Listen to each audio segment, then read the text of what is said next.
Hi, I'm Alex and welcome back to the Boathouse Paddle series where we talk about everything concerning paddle. Today's topic is how do I get my MRR number, my monthly recurring revenue number for my paddle account. If I head over to a paddle account here, you can see this overview page that gives you some numbers. You have on the top bar here, you have today's number, so today's revenue. Below it, you have the same numbers, but for a specific period. So if you want to see the numbers for last month, for example, you can hit that and it will refresh these numbers. But the revenue number here is not your MRR, or it doesn't have to be. If you have a very simple account, you just have monthly plans, nothing else, then this revenue number will represent your monthly recurring revenue number as well.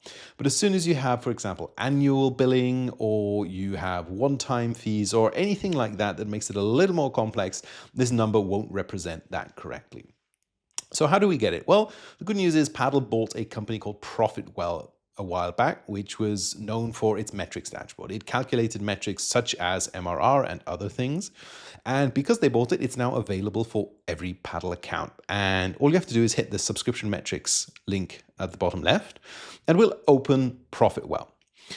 Now, ProfitWell, if you haven't started it, it may synchronize the data for a while, but in the end, the data that you're seeing here is synchronized with Paddle Live, so there shouldn't be any difference here, or not a long delay rather. But right away, you can see at the top left here, this is the calculated MRR for this account. This already takes into account if you have any annual plans, it will divide it by 12, quarterly, weekly plans, and so on will be corrected here. You can see the growth as well for this MRR. You can see a number of different statistics, customers, active customers, but one thing before we go into details I'd like to show you on the right here is this customer activity tab. Now the customer activity tab just gives you basic information, what's happening, new subscribers, new customers, who's churned, who's upgraded, downgraded, and so on. So all the events basically.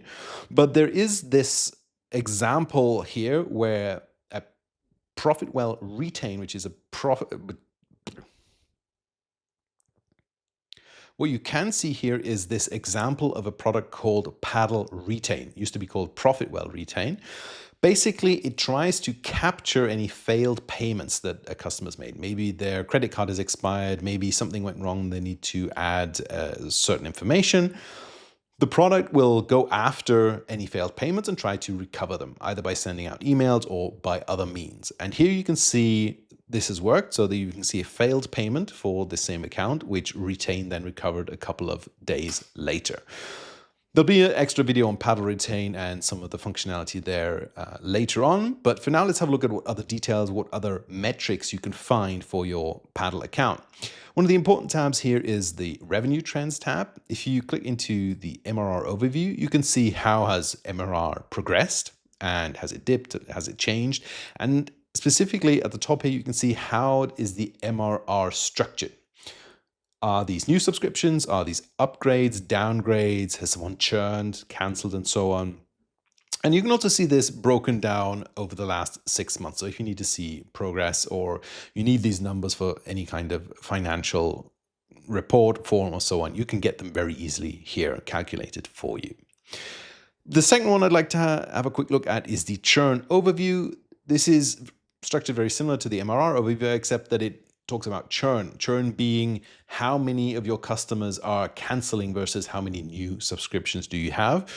This is calculated again by ProfitWell automatically for you. This account doesn't have a lot of data in it, but it's interesting to have a look at this every couple of months or sooner to see how is your churn progressing. Are you losing more customers than you're getting, for example? Then you need to perform some actions. You need to correct something, maybe improve things.